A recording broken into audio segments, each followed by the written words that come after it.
Hello friends, start करते हैं editorial dictation 80 word पर मिनट की स्पीड से 5 सेकंड बाद। स्टार्ट। कांग्रेस सांसद प्रियंका गांधी वाड्रा ने जब एक ऐसा टोट बैग लेकर संसद में कदम रखा जिस पर बांग्लादेश में अल्पसंख्यकों की दुर्दशा का जिक्र था, तो एक हलचल मच गई। बांग्लादेशी हिंदुओं और ईसाइयों के साथ खड़े हो उनके बैग पर लिखा था। यह स्पष्ट रूप से इस साल की शुरुआत में पूर्व प्रधानमंत्री शेख हसीना के सत्ता से बेदखल होने के बाद बांग्लादेश में अल्पसंख्यकों पर हुए हमलों की घटनाओं की ओर इशारा कर रहा था। बाद में उन्होंने सरकार से बांग्लादेश में अल्पसंख्यकों पर हो रहे अत्याचारों का मुद्दा उठाने का आग्रह किया। पैरा।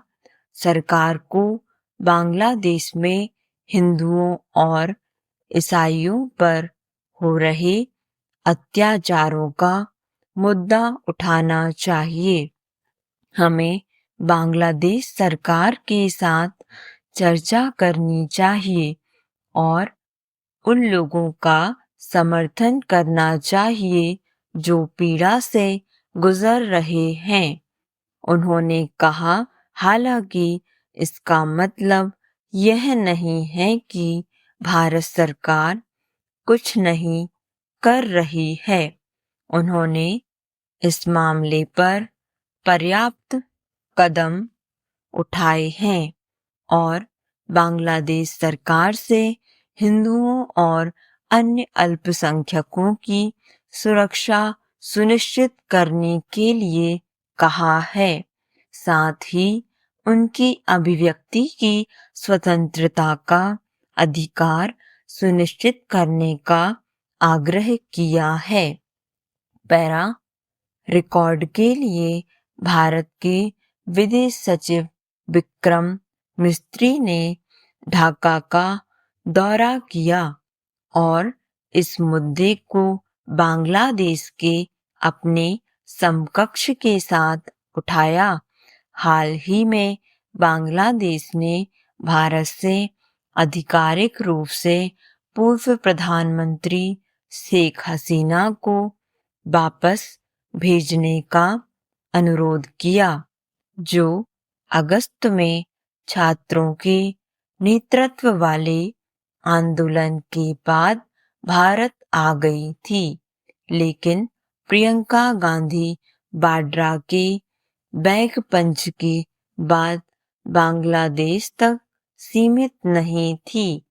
न यह वहीं शुरू हुआ और न ही यह वहीं खत्म होगा। बांग्लादेश केवल उस चल रही राजनीति की एक कड़ी है जिसे इस नई सांसद ने शुरू किया है। पैरा। यह सर्वविदित है कि प्रियंका पहली बार संसद में आते ही हलचल मचा रही है। उनके पहले भाषण में उन्होंने सरकार निशाना साधा, जिसकी खूब सराहना हुई। पोती से की जा सकती है। उन्होंने आलोचनाओं को दरकिनार करते हुए अपना रुख और मजबूत किया। अगले दिन वह एक और बैग लेकर आई। इस पर बांग्लादेश लिखा हुआ था। टैगलाइन थी, बांग्लादेश के हिंदुओं और ईसाइयों के साथ खड़े हों। यह प्रतीकात्मक कदम न केवल बांग्लादेश के हिंदुओं की दुर्दशा पर ध्यान केंद्रित करता है, बल्कि यह भी दिखाता है कि भारतीय सरकार इस मुद्दे को सही तरीके से उठाने में विफल रही है। पैलेस्टाइन और बांग्लादेश दोनों में मानवाधिकार मुद्दों को उठाकर प्रियंका गांधी ने खुद को वैश्विक मंच पर स्थापित किया है। लोकसभा में उनके पहले भाषण ने, जहां उनके भीतर उनकी दादी इंदिरा गांधी का करिश्मा, जोश और शैली दिखाई, वहीं उनकी बैग डिप्लोमेसी, चाहे वह पैलेस्टाइन का मुद्दा हो या बांग्लादेश का, यह दर्शाती है कि वे घरेलू मुद्दों के साथ साथ विदेशी मामलों पर ध्यान केंद्रित करने में भी सक्षम हैं। एक वफादार समर्थक ने इस बैग डिप्लोमेसी के बाद कहा, राष्ट्रीय और अंतर्राष्ट्रीय मुद्दों की मुहिम चलाने की क्षमता है प्रियंका में। हालांकि इस बैग गाथा का एक साइड शो भी था, जिसमें मुख्य भूमिका बीजेपी ने निभाई। पैरा बीजेपी अपनी शैली के अनुरूप चुपचाप बैठने और घटनाओं को होते देखने के लिए नहीं जानी जाती। प्रियंका के 2 बैग शो के बाद बीजेपी सांसद अपराजिता सारंगी ने एक और बैग पेश किया। इस पर 1984 लिखा था, जो इंदिरा गांधी की हत्या के बाद हुए सिख विरोधी दंगों का प्रतीक था।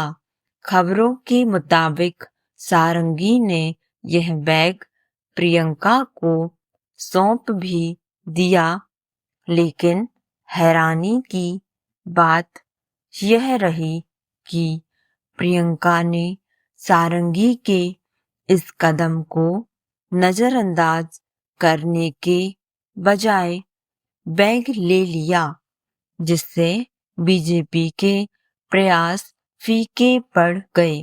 पैरा इस बार बीजेपी और कांग्रेस के बीच शारीरिक टकराव, जिसमें बीजेपी के 2 सांसद घायल हो गए। इस घटना के अलग अलग पक्ष सामने आए हैं। बीजेपी ने राहुल गांधी पर एक वरिष्ठ सांसद को धक्का देकर घायल करने का आरोप लगाया, जिससे उन्हें अस्पताल में भर्ती करना पड़ा। स्टॉप। धन्यवाद। आपको डिक्टेशन पसंद आई हो तो लाइक और सब्सक्राइब करना ना भूलें।